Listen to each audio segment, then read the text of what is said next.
Chapter 19. What a crowd filled the large hall of the University of Christiania in which the drawing of the Great Lottery was to take place.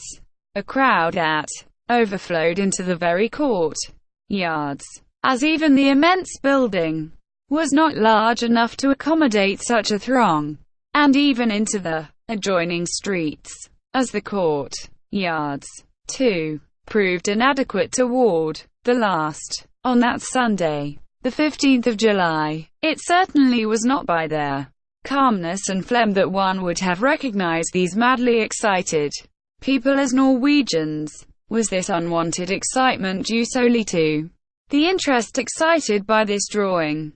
Or was it due, at least, in a measure, to the unusually high temperature of the summer's day? The drawing was to begin at 3 o'clock precisely. There were 100 prizes, divided into 3 classes. First, 90 prizes ranging in value from 100 to 1,000 marks, and amounting in all to 45,000 marks. 2d, 9 prizes of from 1,000 to 9,000 marks, and amounting to 45,000 marks. And 3d, 1 prize of 100,000 marks. Contrary to the rule that is generally observed in lotteries of this kind, the drawing of the grand prize was reserved for the last.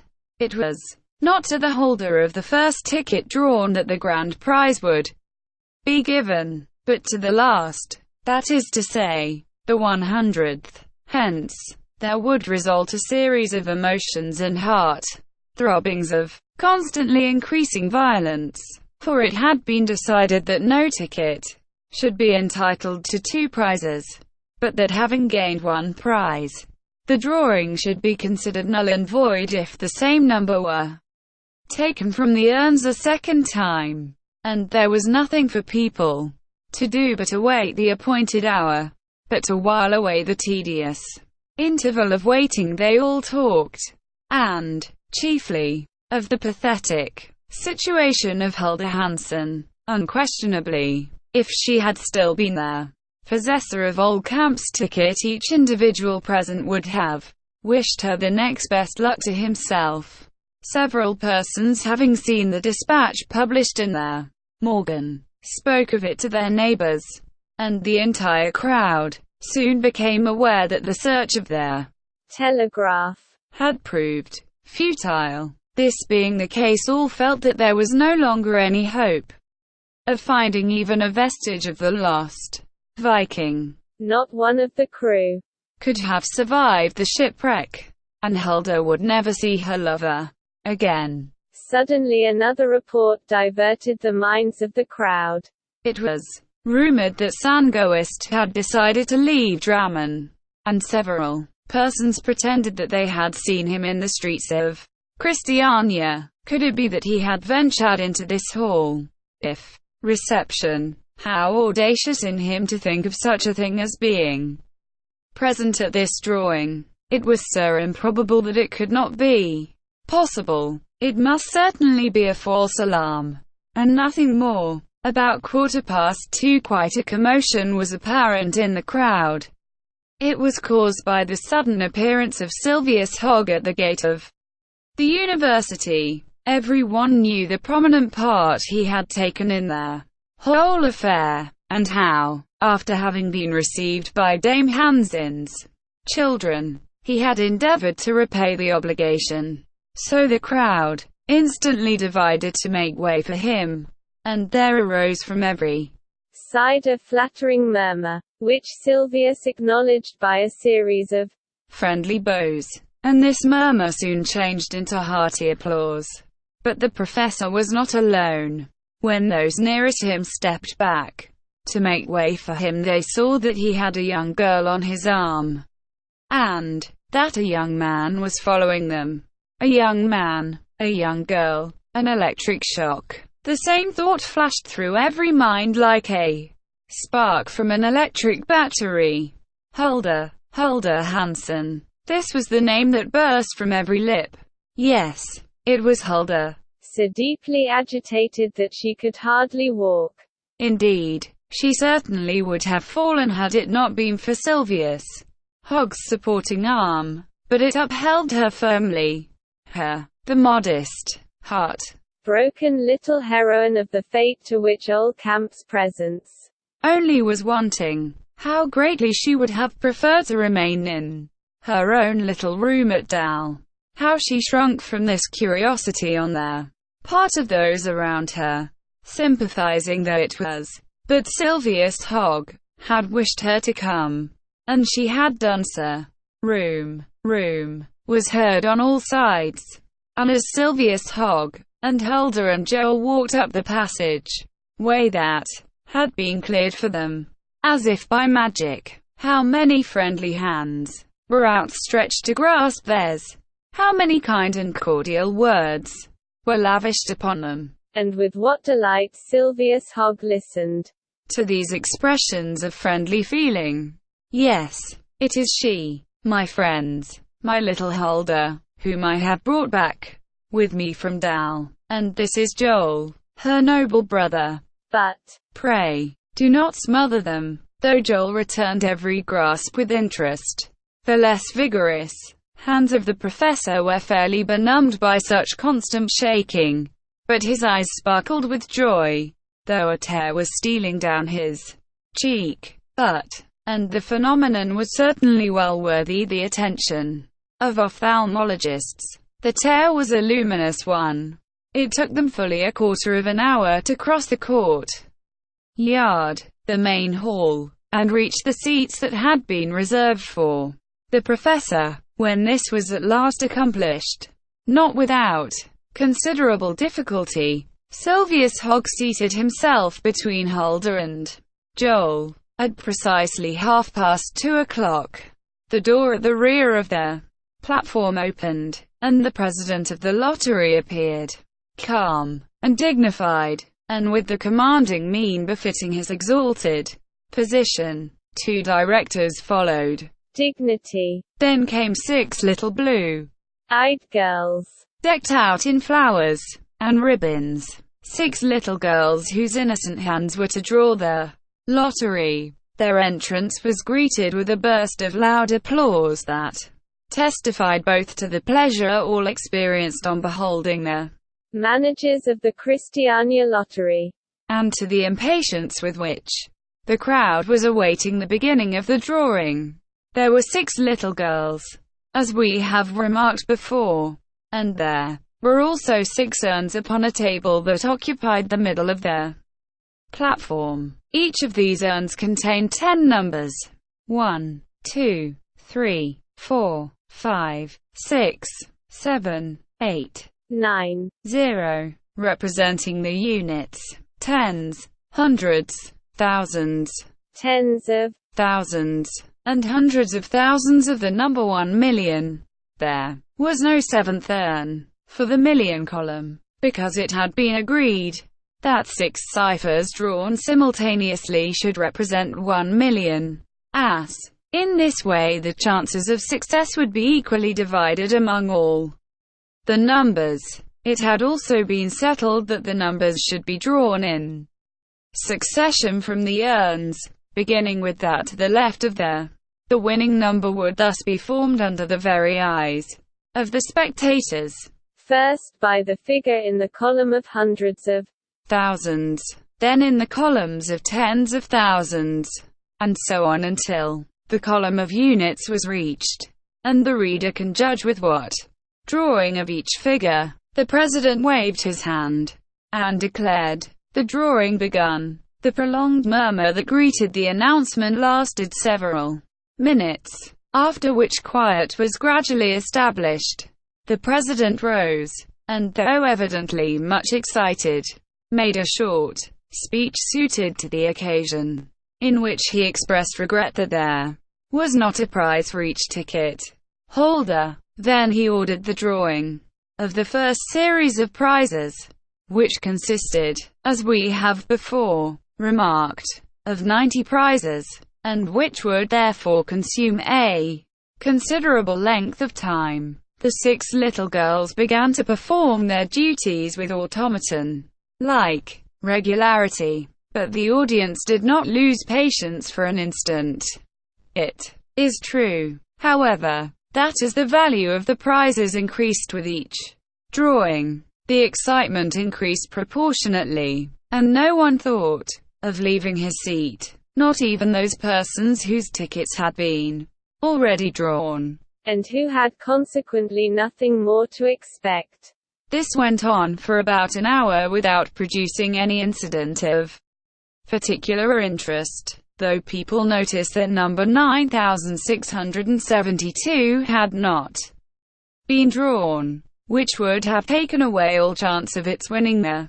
That is a good omen for Sangoist. Neighbors, it would certainly be an extraordinary thing if a man like that should meet with such a piece of good luck.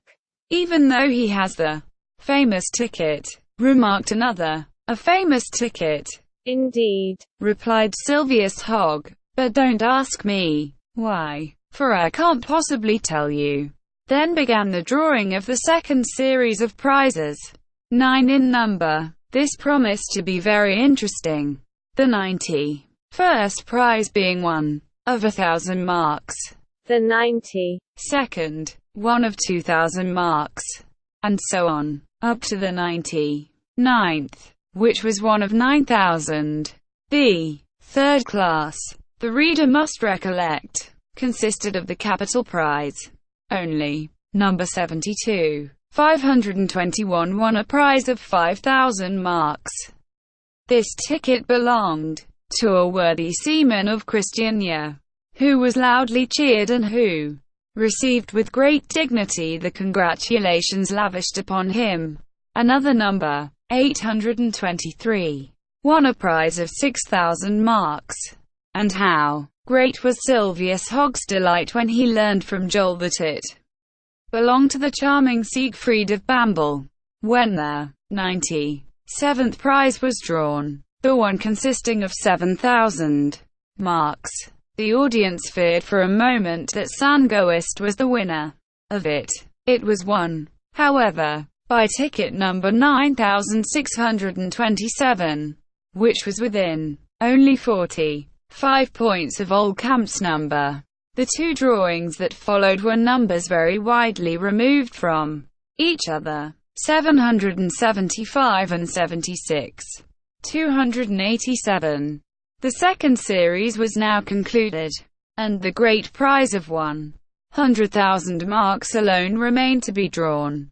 The excitement of the assemblage at that moment beggars all description. At first there was a long murmur that extended from the large hall into the court yards and even into the street.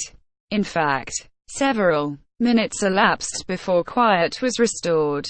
A profound silence followed, and in this calmness there was a certain amount of stupor. The stupor one experiences on seeing a prisoner appear upon the place of execution. But this time the still unknown victim was only condemned to win a prize of 100,000 marks. Lose his head, that is, unless he lost it from ecstasy. Joel sat with folded arms, gazing straight ahead of him, being the least moved, probably, in all that large assembly. Huldah, her head bowed upon her breast. As for Silvius Hogg, but any attempt to describe the state of mind in which Silvius Hogg found himself would be worse than useless. We will now conclude with the drawing of the 100,000, announced the president. What a voice! It seemed to proceed from the inmost depths of this solemn-looking man, probably because he was the owner of several tickets which, not having yet been drawn, might still win the capital. The first little girl drew a number from the left urn. It to the audience. 0, said the president. The 0 did not create much of a sensation. However, the audience somehow seemed to have been expecting it. 0, said the president, announcing the figure drawn by the second little girl. 2 zeros. The chances were evidently increasing for all numbers between 1 and 9,999, and every One recollected that Oldcamp's ticket bore the number 9672. Strange to say, Silvius Hogg began to move restlessly about in his chair, as if he had suddenly been stricken with palsy. 9, said the president, stating the number the third little girl had just extracted from the third urn. 9. That was the first figure on Oldcamp's ticket. 6, said the president, for the fourth little girl was timidly displaying a 6 to all the eyes riveted upon her. The chances of winning were now 1 out of 100 for all the numbers from 1 to 99, inclusive. Could it be that this ticket of Oldcamp's was to be the means of placing 100,000 marks in that villainous Sandgoist's pocket? Really, such a result would almost make one doubt the justice of God.